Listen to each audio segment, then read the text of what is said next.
Good evening, everyone.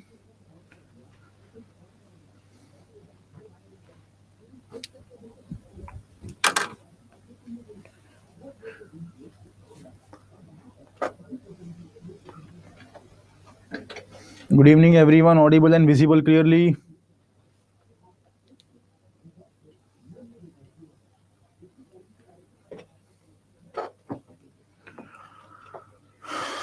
Are you fine, sir? Average, not properly. Not properly.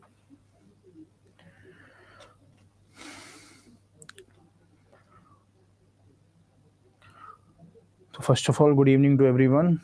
And who all among you have already taken the classes of the CRPC or IPC or the Indian Evidence Act?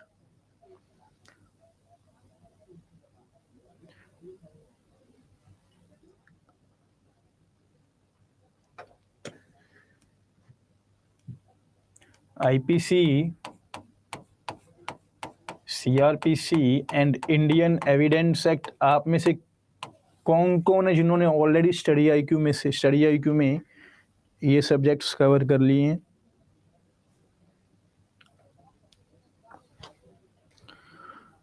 तो आप सब लोगों के लिए एक अच्छी खबर है।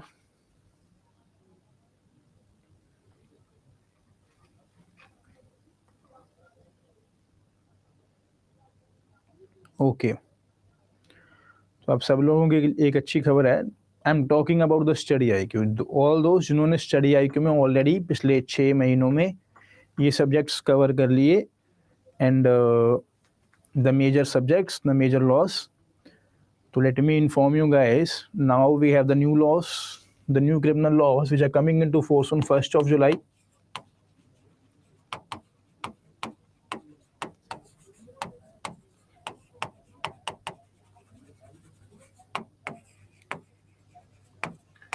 राइट, तो 1st of July से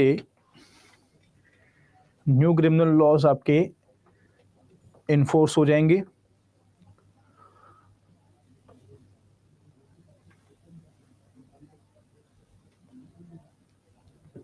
तो इन्फॉर्मेशन आप सब लोगों के लिए है that we are as we promised, as Study IQ promised, कि आप सब लोगों को नए एक्ट, जिनको ऑलरेडी पुराने एक्ट पढ़ाए गए हैं, उनको भी नए एक्ट्स फिर से पढ़ाए जाएंगे। रीज़न बीइंग क्योंकि अब अगर पुराने लॉज का कुछ फ़ायदा ही नहीं रहा तो फिर क्या करेंगे, राइट? तो 15th ऑफ मार्च से आपके इन नए लॉस करवाए जाएंगे। ऑल ऑफ यू जिन्होंने ऑलरेडी कर लिए हैं या फिर जिन्होंने अभी अभी एडमिशन लिया है, अब उनको तो करवाए ही ये जाएंगे, राइट? क्योंकि 1st of July के बाद तो आपका यही सिलेबस बन जाएगा, यही आपका सिलेबस बन जाएगा। ऑलराइट, तो ये आप लोगों को इन्फॉर्मेशन है एक कि all these loss will be taught again. जो नए क्रिमिनल लॉस है वो आपको दोबारा से पढ़ाए जाएंगे एंड यस, इन डिटेल करवाई जाएंगी, एक एक चीज़ करवाई जाएगी इन डिटेल। 15 मार्च से आपका ये शुरू हो जाएगा। तो you guys need not worry कि हम लोगों ने ऑलरेडी आईपीसी पढ़ लिया था या सीआरपीसी एविडेंस पढ़ लिया था, तो अब क्या करेंगे, राइट? तो ये आपको फिर से करवाए जाएंगे। Okay, right? Timings you will get to know, आपको लग जाएंगी पता, आपको लग जाएंगी पता टाइमिंग्स के रिगार्डिंग। चलो जी, some of the faculty will teach, I don't know because I was not there. So happy birthday sir, thank you so much.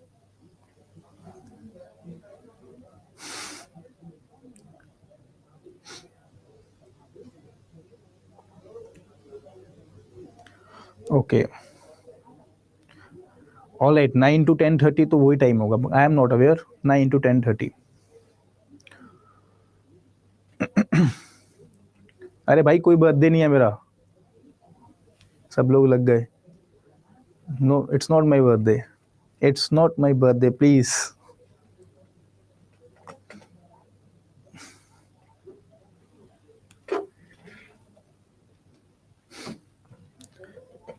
My birthday is on 23rd of March. वो भी जल्दी आ रहा है. तो my birthday is on 23rd of March. It's not my birthday. नहीं, कोई 29 Feb को नहीं होता है. वो पहले आप लोगों के साथ मजाक किया होगा तो आप लोग सीरियस मान गए. तो 29 फेब को बर्थडे नहीं होता, मेरा 23 मार्च को बर्थडे होता है.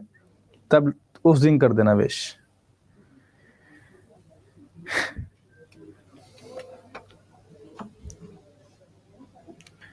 चलो जी, तो आज की क्लास में we are going to understand the another condition.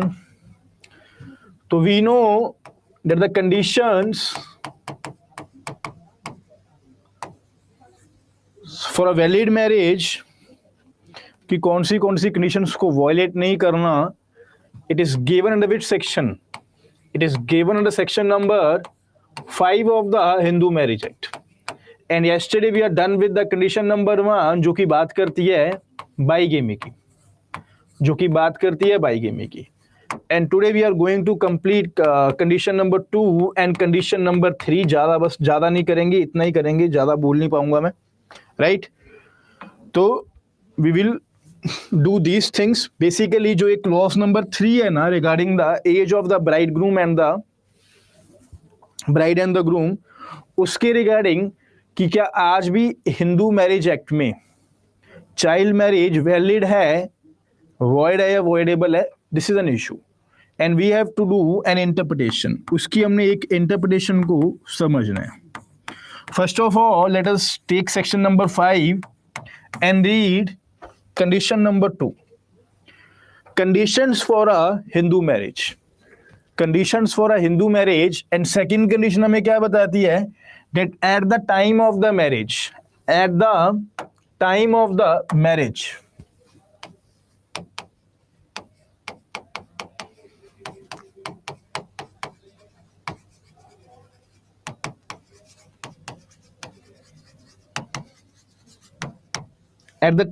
marriage, neither party is incapable of giving a valid consent.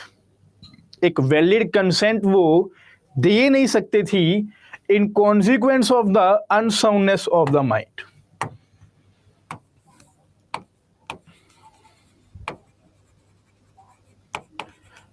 Neither party, basically क्या बताया जा रहा हमें?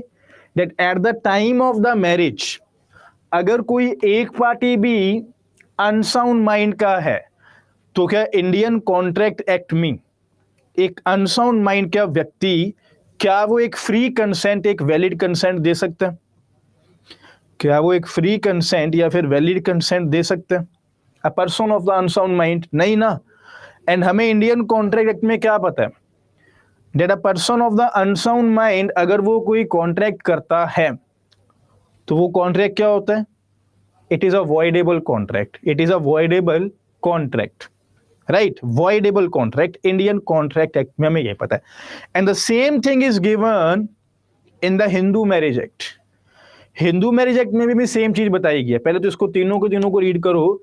Is incapable of giving a valid consent in consequence of an unsoundness of mind, और दो capable of giving a valid consent, वो consent दे सकता था but has been suffering from the mental disorder of such a kind. एक ऐसा mental disorder था to such an extent as to be unfit for the marriage and the procreation of the children. क्या मतलब हुआ इसका? That he is suffering from the mental disorder.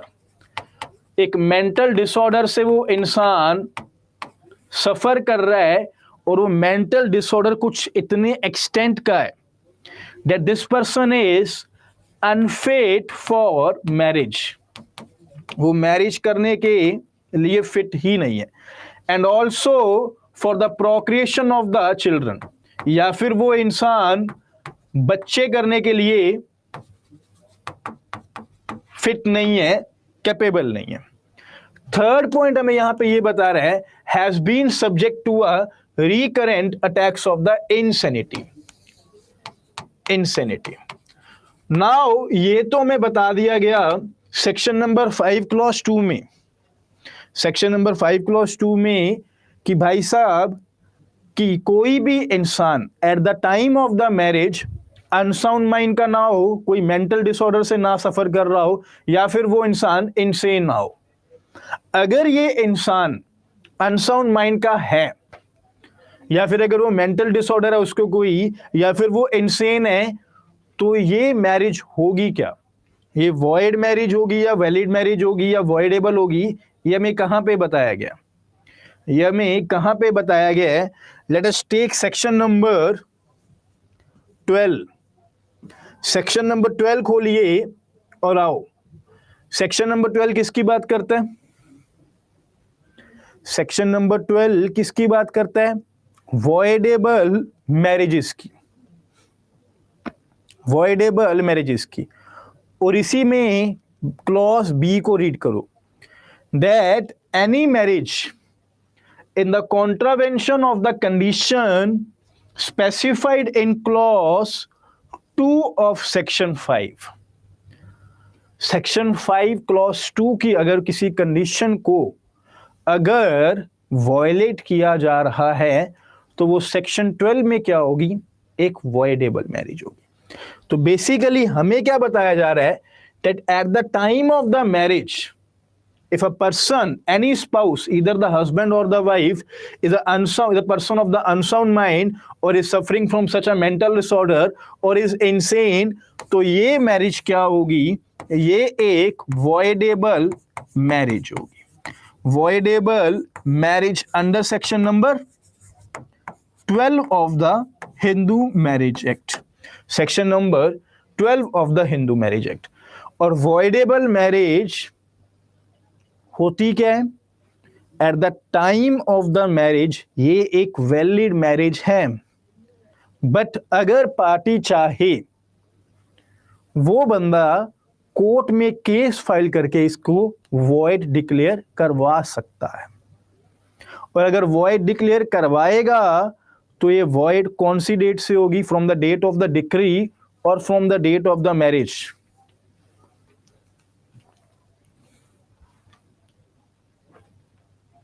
From the date of the decree, from the date of the decree. Very good. Now the question is,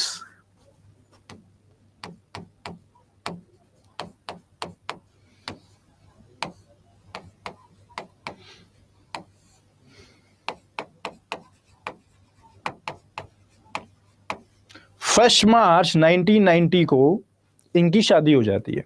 एक example है कि first March 1990 को इनकी शादी हो जाती है। Later on in the year 1994, husband becomes a person of a unsound mind. Later on in the year 1996, wife files a case against husband. Wife ने हस्बैंड के अगेंस्ट एक केस फाइल कर दिया कि इस केस में हस्बैंड अनसाउंड माइंड का है और मेरी मैरिज क्या है? एक वॉइडेबल मैरिज है, एक वॉइडेबल मैरिज है। बर्डन ऑफ प्रूफ किसके ऊपर होगा ये प्रूफ करने का? That the husband is of unsound mind. The burden is upon the wife, the burden of proof is upon the wife। और ये बर्डन किस किस चीज का होगा? पॉइंट नंबर 1 तो इनको ये प्रूफ करना है कि हस्बैंड यहां पे अनसाउंड माइंड का है। कर दिया प्रूफ, रिकॉर्ड्स दिखाए, डॉक्टर की रिपोर्ट दिखाई, सब कुछ प्रूफ कर दिया।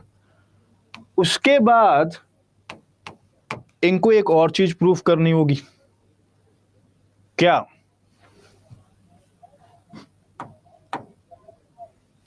At the time of the marriage, at the time of the marriage, any person who goes unsound or who suffers from any mental disorder or who becomes insane after the marriage, क्या उस case में ये marriage voidable होगी? The answer is no. So in this case, even though wife पहली condition को prove कर सकते कि हस्बैंड अनसाउंड माइंड का है, the unsoundness should be from the date of the marriage, at the time of the marriage.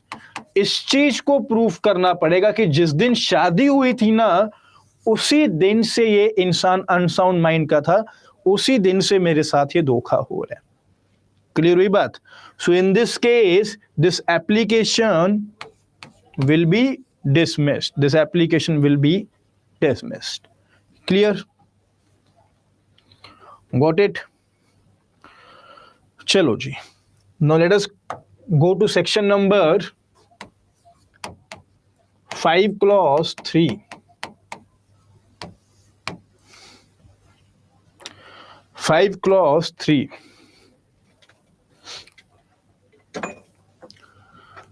मैं आजकल ना बहुत ज़्यादा पढ़ा नहीं पा रहा हूँ आपको, क्योंकि मेरे से ज़्यादा बोला ही नहीं जा रहा, तो I am just teaching the limited concepts. आज वैसे आपका मैंने नहीं तो स्पेंडर रिलेशनशिप शुरू कर देना था, स्पेंडर रिलेशनशिप या फिर प्रोहिबिटेड डिग्री शुरू कर लेना था, but that is a good concept, तो मैं वो इस मूड से नहीं पढ़ाना चाहूँगा, राइट? उससे पहले हम कुछ और चीज़ें कंप्लीट करेंगे, 1-2 दिन और। तो सेक्शन 5 क्लॉज 3 क्या बता रहा है ये?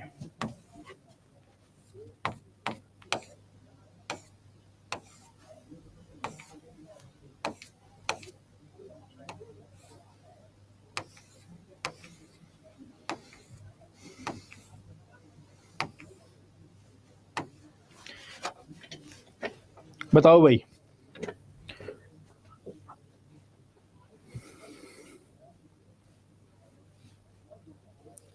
The bridegroom has completed the age of 21 years and the bride must be of 18 years at the time of the marriage. At the time of the marriage.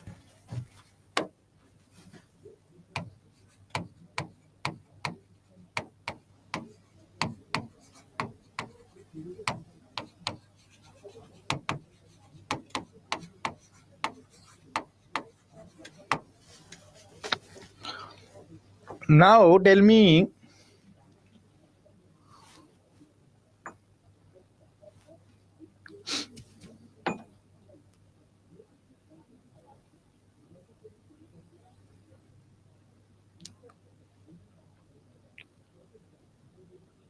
when we read section number 11 and 12, that is a void and the voidable marriage. Void marriage के cases में हमें condition number 1, condition number 4 and condition number 5 के regarding बताया गया कि अगर ये conditions violet होंगी तो क्या हो जाएगा? मैरिज वॉइड डिक्लेयर कर दी जाएगी। एंड वॉइडेबल में हमने अभी अभी देखा कि जो कंडीशन नंबर 2 है उसके रिगार्डिंग में बताया गया है that if there is any contravention of condition number 2 तो ये वॉइडेबल मैरिज हो जाएगी सेक्शन नंबर 12 में एंड सेक्शन नंबर 11 में वॉइड हो जाएगी। What about the condition number 3? Why is this marriage not declared void or voidable under the Hindu Marriage Act?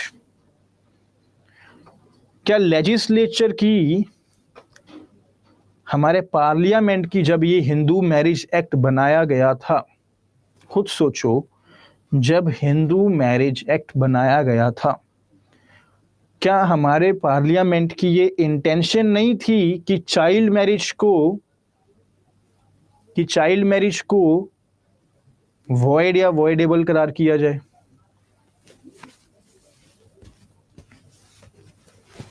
कि child marriage को वॉइड या वॉइडेबल किया जाए?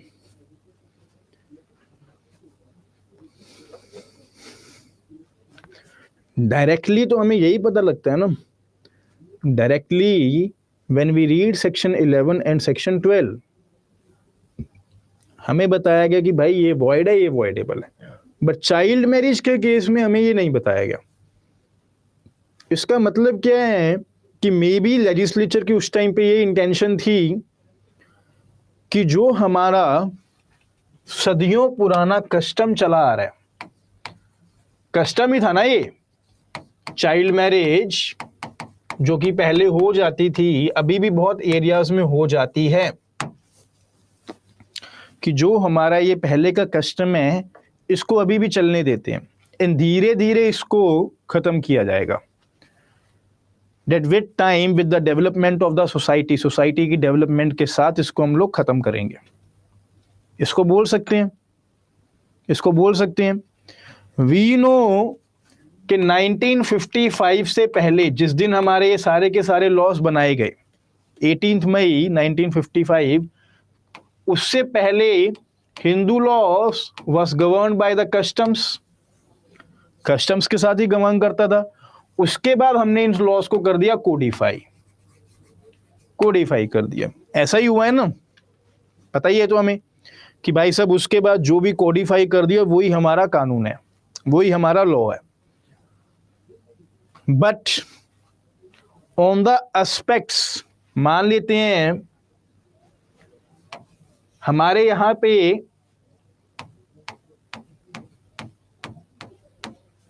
ये सारे के सारे कस्टम्स हैं 1955 से पहले। अब इनमें से कुछ कस्टम्स के ऊपर तो लॉ बना दिया गया, इनमें से कुछ कस्टम्स के ऊपर तो लॉ बना दिया गया, तो मतलब ये इन कस्टम्स की क्या हो गई, छुट्टी हो गई।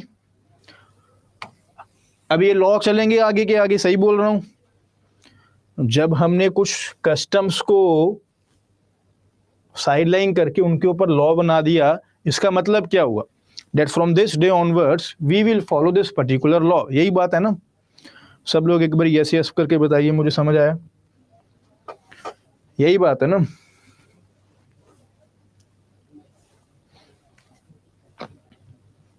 है ना। बट कुछ ऐसे कस्टम्स जिनके ऊपर लॉ बनाया ही नहीं, जिनके ऊपर कोई चर्चा ही नहीं की गई, उनका क्या होगा, उनका क्या होगा। अगर कुछ ऐसे कस्टम्स हैं जिनके ऊपर कोई भी लॉ नहीं बनाया गया, उनका क्या होगा। क्या वो आज भी कस्टम्स आगे चल रहे हैं कि नहीं चल रहे। क्या आज भी हम इन कस्टम्स को ही फॉलो करेंगे या फिर इनको हम लोग भूल जाएंगे। बेसिकली चाइल्ड मैरिज एक कस्टम था, एंड हमें देखने को मिला कि जब हिंदू मैरिज एक्ट बनाया गया तो हिंदू मैरिज एक्ट में चाइल्ड मैरिज के ऊपर सिर्फ और सिर्फ आपने ये लिख दिया कि conditions for a Hindu marriage, conditions for a Hindu marriage, लड़के की एज 21, लड़की की एज 18 होनी चाहिए। बट अगर वो शादी कर ली गई, ना वो मैरिज वॉइड है ना वो मैरिज वॉइडेबल है, इट मीन्स तो वो मैरिज वैलिड है। क्योंकि हम खुद चल के तो नहीं बोल सकते ना कि ये मैरिज अब वॉइड हो जाएगी, क्योंकि कस्टम तो अभी भी चल रहा है। तो let us open section number 4 of the Hindu marriage Act, the interpretation which you need to understand. और ये इंटरप्रिटेशन आपने पहले कभी नहीं समझी होगी, कहीं पे भी जाके पढ़े होगे, नहीं पढ़ी होगी। Read section number 4। क्या लिखा है यहां पे, overriding effect of the act, लिखा है ना, overriding effect of the act, save as otherwise expressly provided in this act, save as otherwise expressly provided in this act, any text, rule or interpretation of Hindu law, कोई भी Hindu law का rule और any custom or usage as part of law in force immediately before the commencement of this act. इस law के आने से पहले जो भी हिंदू लॉ में रूल्स थे, कस्टम्स थे, यूजेजेस थे, उनके रिगार्डिंग बात हो रही है, उनके रिगार्डिंग बात हो रही है. They all shall cease to have effect. In customs का, इन रूल्स का अब कोई भी अफेक्ट नहीं रहेगा, but with respect to any matter for which the provision is made in this act. क्या बोल रहे हैं? Interpretation of section number 4.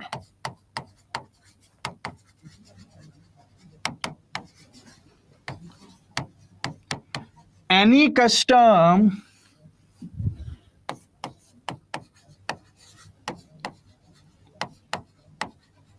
जो कि प्रिवेल करता था एज लॉ, कानून की तरह पहले प्रिवेल करता था, before the commencement of this act, before commencement of this act, all this customs shall cease to have affect.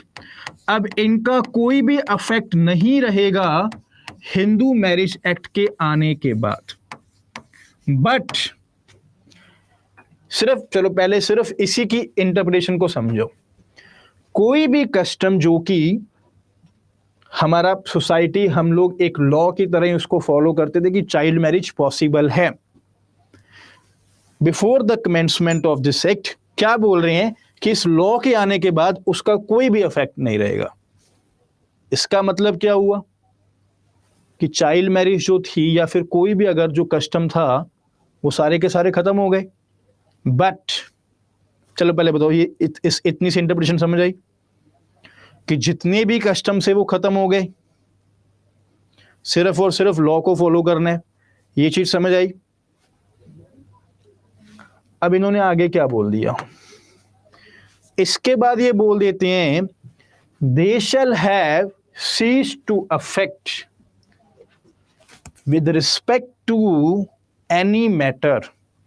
कौन से मैटर्स के ऊपर ये अफेक्ट खत्म हो जाएगा? For which the provision is made in this act. Only on matters, only on matters which are being dealt in the Hindu Marriage Act.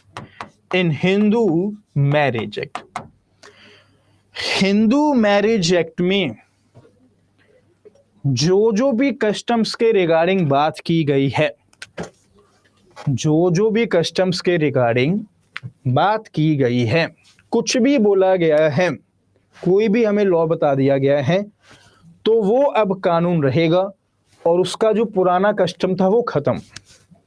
But अगर किसी कस्टम के ऊपर ना बात की जाए, क्या वो कस्टम खत्म हुआ? Tell me. इसकी इंटरप्रिटेशन से ही समझ आ रहा है आपको?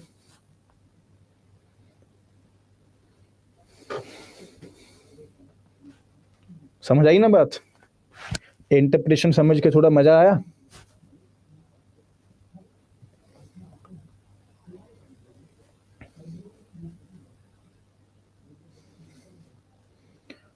तो it means the intention of the legislature,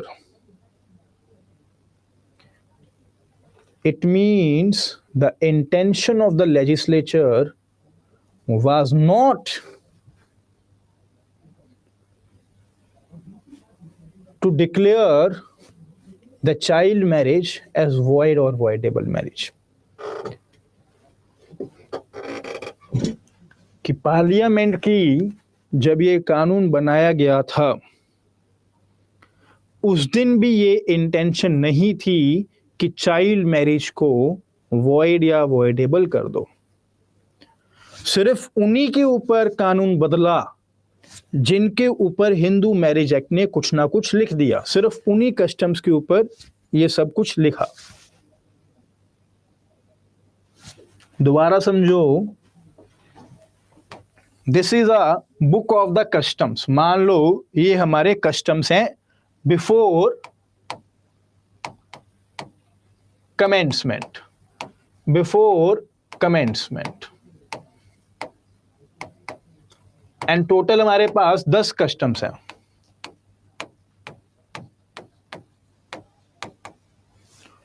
total हमारे पास 10 कस्टम्स हैं। अब उसके बाद हमें मिल गया हिंदू मैरिज एक्ट। 18 मई को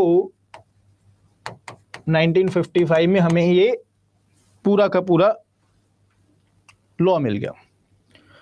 अब क्या हुआ, पार्लियामेंट ने जब लॉ बनाया तो ये जो पहले 5 जो यहां पे कस्टम्स थे इनके ऊपर तो कुछ ना कुछ लिखा। डाइवोर्स के ऊपर लिख दिया, जुडिशियल सेपरेशन के ऊपर लिख दिया, व्हाटएवर, इनके ऊपर तो कुछ ना कुछ हमें यहां पे प्रोविजंस देखने को मिले।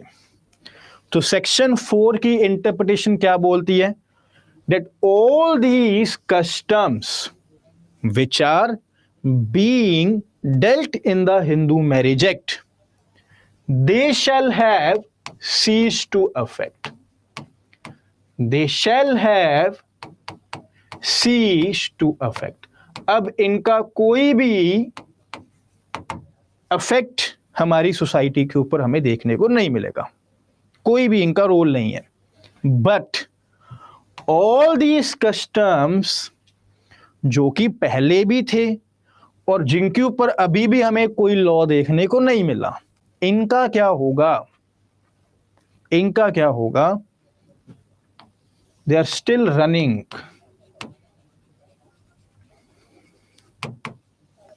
ये अभी भी चल रहे हैं। And child marriage is one of them, particularly in the Hindu Marriage Act. Particularly in the Hindu Marriage Act, child marriage is still a valid marriage. Because as per section number 11, it is not a void marriage. And as per section number 12, it is not a voidable marriage. Clear हुई बात? Clear हुई बात?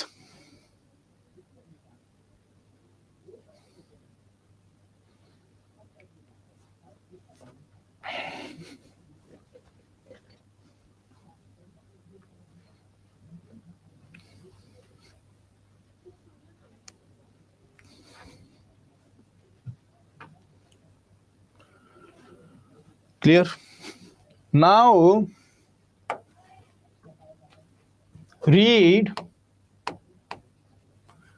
section number 12 clause C. One clause C or clause C, let us check. 12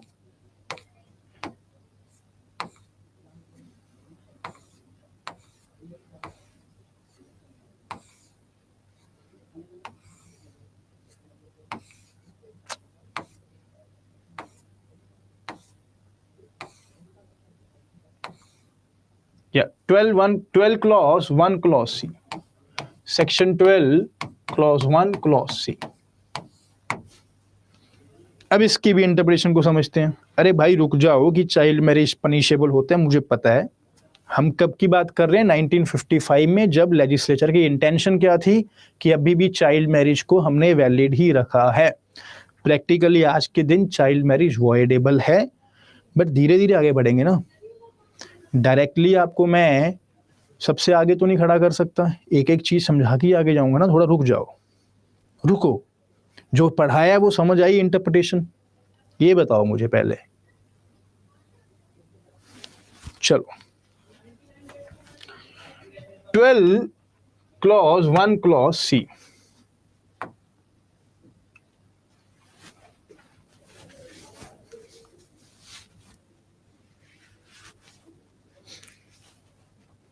क्या लिखा है यहां पे, that the consent of the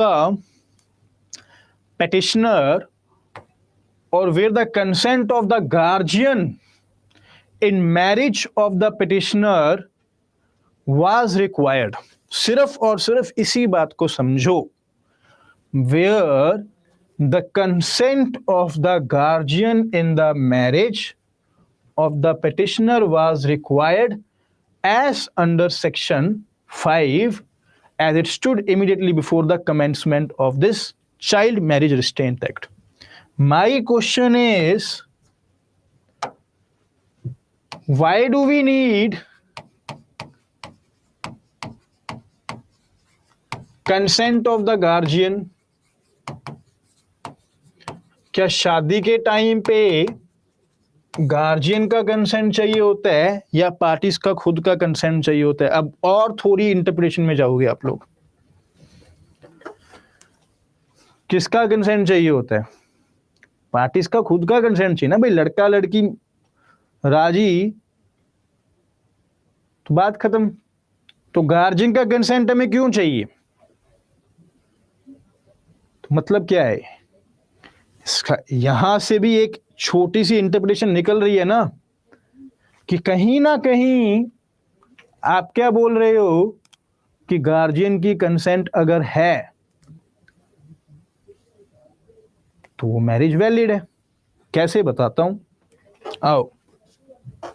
ये क्या बोल रहे हैं कि अगर कंसेंट ऑफ द गार्जियन किसी भी फोर्स या फ्रॉड से कारण से ली गई, गार्जियन का कंसेंट या फिर फोर्स या फिर फ्रॉड के साथ लिया गया, तो वो चीज सेक्शन नंबर 12 में क्या हो जाएगी? एक वॉइडेबल मैरिज हो जाएगी। कंसेंट ऑफ गार्जियन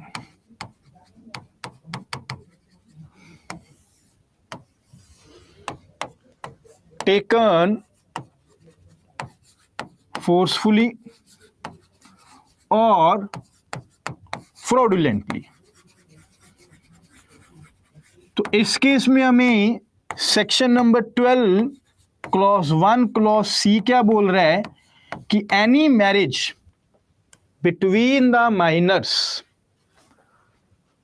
अगर माइनर्स के बीच में कोई शादी करवा दी गई, बट क्योंकि माइनर्स की शादी without the consent of the guardian नहीं हो सकती थी, अगर वहां पे गार्जियन का कंसेंट फोर्सफुली या फिर फ्रॉडुलेंटली लिया गया, तो ये मैरिज क्या होगी? सेक्शन नंबर 12 में, 12 में क्या होगी? ये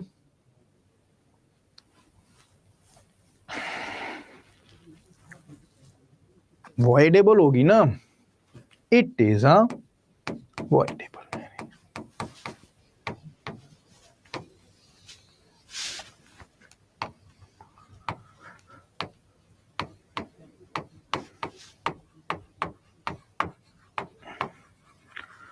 But if the marriage has been conducted with the consent of the guardian and without any force or fraud, क्या इंटरप्रिटेशन निकलती है? आपने हमें बता दिया कि भाई अगर गार्जियन की कंसेंट ली गई फोर्सफुली या फिर फ्रॉडुलेंटली तो भाई वो वॉइडेबल हो जाएगी। नहीं किया फोर्स, नहीं किया कोई फ्रॉड, अब ये क्या हो जाएगी?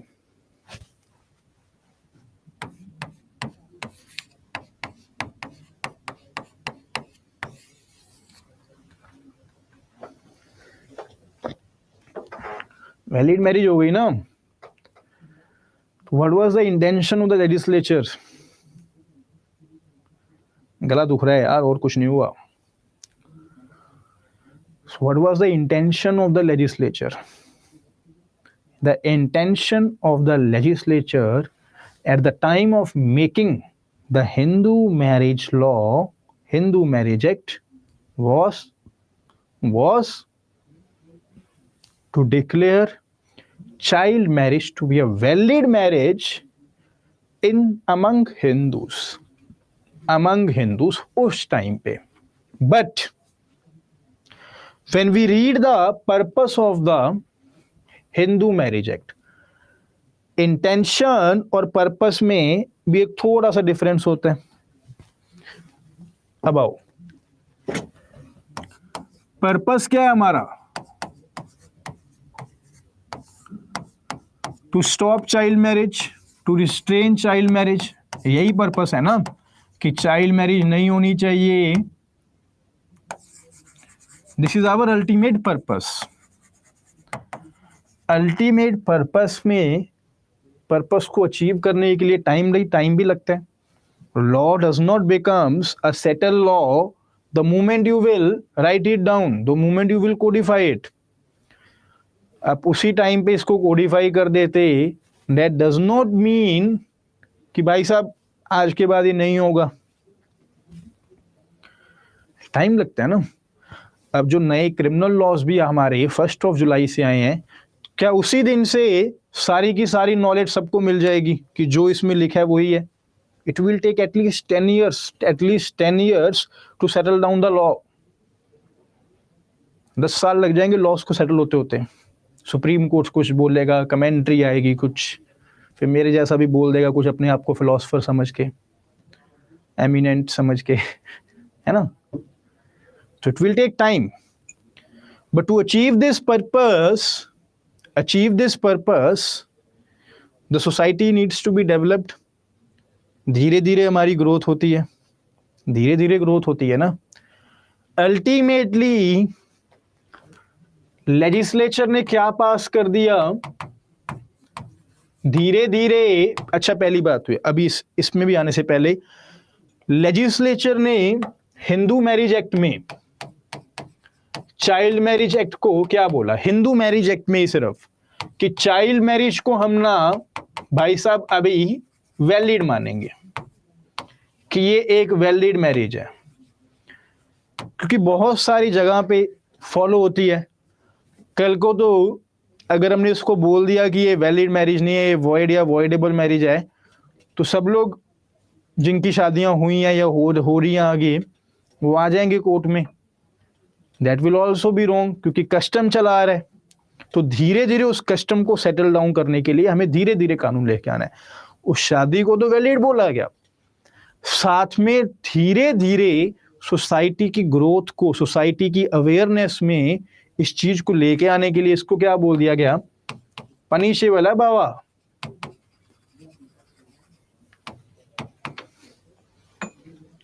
पनिशमेंट मिल सकती है आपको, करवा दो बच्चों की शादी। तो अल्टीमेटली धीरे धीरे लोगों को समझ आनी शुरू हो गई, and then in which year आप लोग मुझे बताओ, लेजिस्लेचर ने उसके बाद एक कानून लेकर आए, the prevention of the children marriage act, जिसको कि हम लोग बोलते हैं PCMA। एंड दिस लॉ कब आए? PCMA बताइए मुझे। 2006।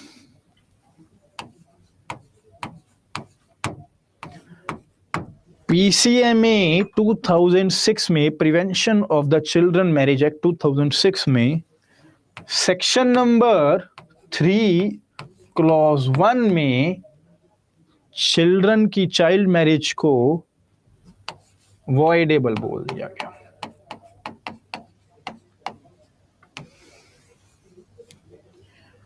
वॉइडेबल बोल दिया गया। नाउ तो प्रेजेंट स्टेटस क्या है? What is the present status? Present status हमारा क्या है कि हिंदू मैरिज एक्ट में चाइल्ड मैरिज को हम लोग एक वैलिड प्लस पनिशेबल मैरिज मानते हैं। And then in the PCMA हम इसको मानते हैं एक वॉइडेबल मैरिज। तो जब कोर्ट में कभी भी केस जाएगा,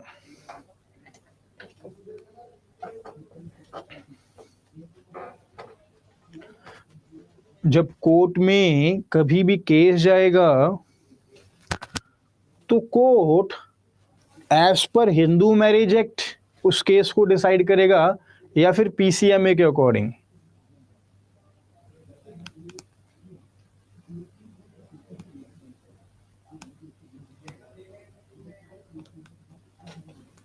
The Hindu Marriage Act is a personal law,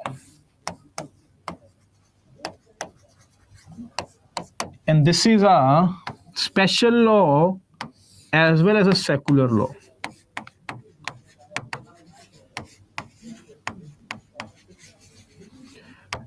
And the special law always apply over the personal laws. So the PCMA will prevail over the Hindu Marriage Act. तो practically 2006 के बाद child marriage क्या हो गई? In all the cases child marriage क्या हो गई? Voidable marriage हो गई.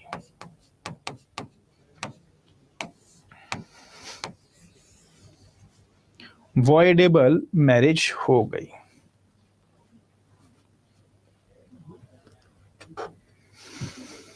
क्लियर हुई बात?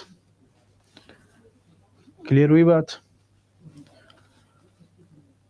ओनली एंड ओनली अगर आपको प्रीलिम्स में ये क्वेश्चन पूछा जाए, that's the status of the child marriage in the Hindu marriage act, specially आपको ये चीज पूछी जाए कि हिंदू मैरिज एक्ट में चाइल्ड मैरिज का स्टेटस क्या है, तब आप लोग प्रीलिम्स में उसका आंसर लिख के आओगे. क्या चीज? क्या चीज? क्यों वैलिड है. बट मेंस में जब आप आंसर लिखोगे इसका तो क्या लिखोगे? चलो आप एक आंसर लिखना सिखाता हूं. मेंस में मान लो आपको एक क्वेश्चन आ जाता है, the status of the child marriage among the Hindus. तो हमारे आंसर में हमें क्या कुछ लिखना होगा? तो फर्स्ट ऑफ ऑल तो we will start with section number 5 clause 3, the conditions for a Hindu marriage. The conditions for a Hindu marriage, जहां पे हम लोग बताएंगे द एज, राइट. उसके साथ ही हम लोग क्या लिख देंगे कि सेक्शन नंबर 11 एंड 12 में this marriage is neither void nor voidable.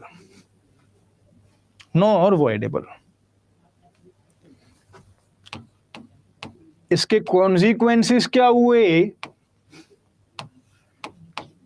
कि हम लोग सेक्शन नंबर 4 में चले गए, एंड सेक्शन नंबर 4 को हमने इंटरप्रेट कर दिया that this the particular question of the particular custom has not been dealt in the Hindu Marriage Act, so this particular custom still prevails. So as per the interpretation of section number 4, the marriage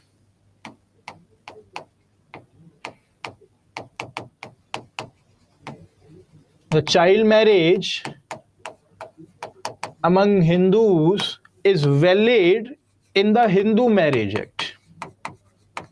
और यहीं पे आप लोग क्या लिख दोगे? 12 clause 1 clause C, उसको भी इंटरप्रिटेशन करके दिखा दोगे. That as per the interpretation of 12 clause 1 clause C,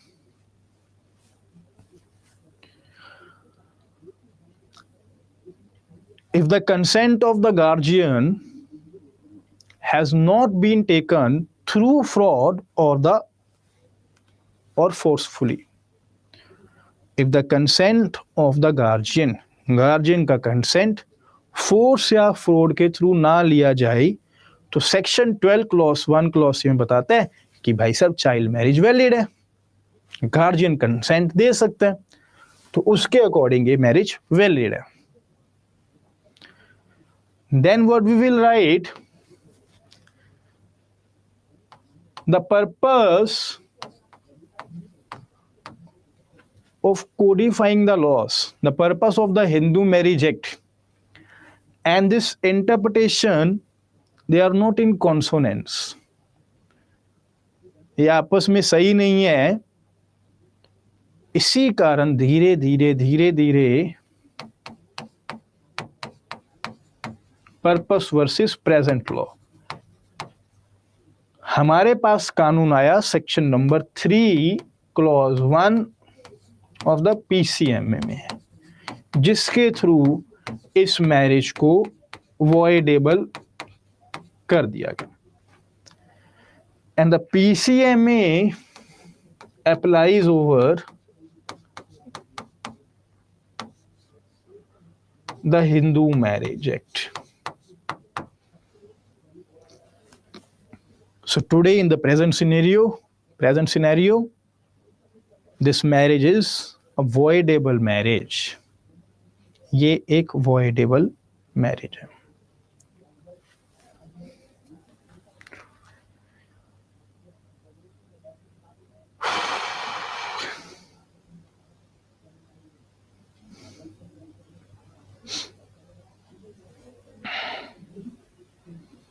हाँ, सेक्शन 18 को भी कर दो मेंशन।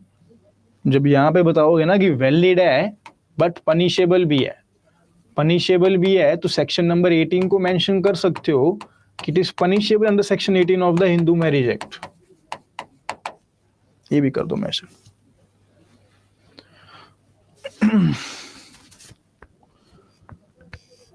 अगर प्रीलिम्स में आपको क्वेश्चन पूछा गया the status of the child marriage और किसी भी आगे पर्टिकुलर लॉ का नाम नहीं लिखा गया तो वॉइडेबल है।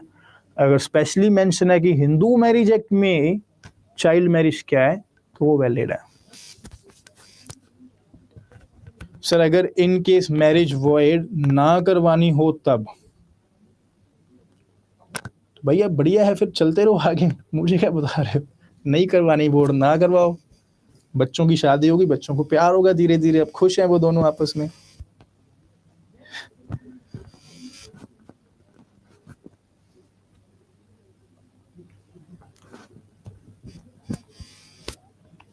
बच्चे बड़े हो गए ना अब।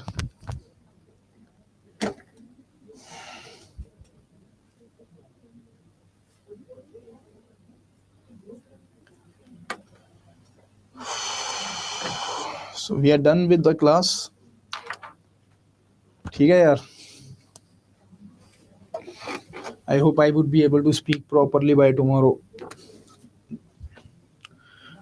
यूटी में यूसीसी आने के बाद Hindu law and Muslim law syllabus से हट जाएगा, ये तो नोटिफिकेशन के बाद लगेगा पता।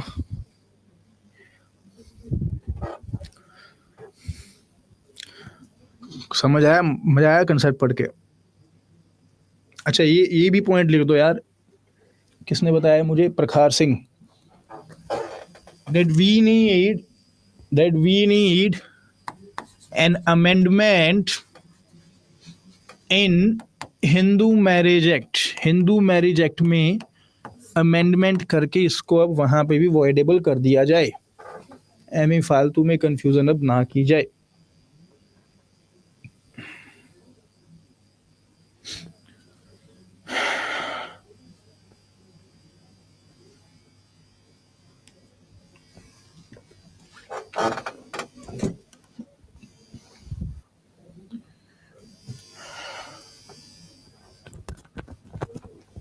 सर अब सब कॉपी में ये ओपिनियन लिख आएंगे तो लिखना भी चाहिए।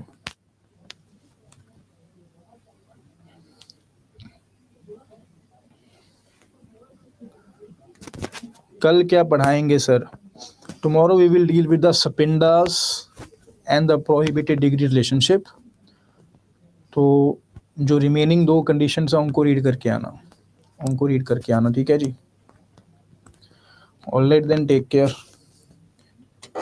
थैंक यू यार, thank you so much, see you.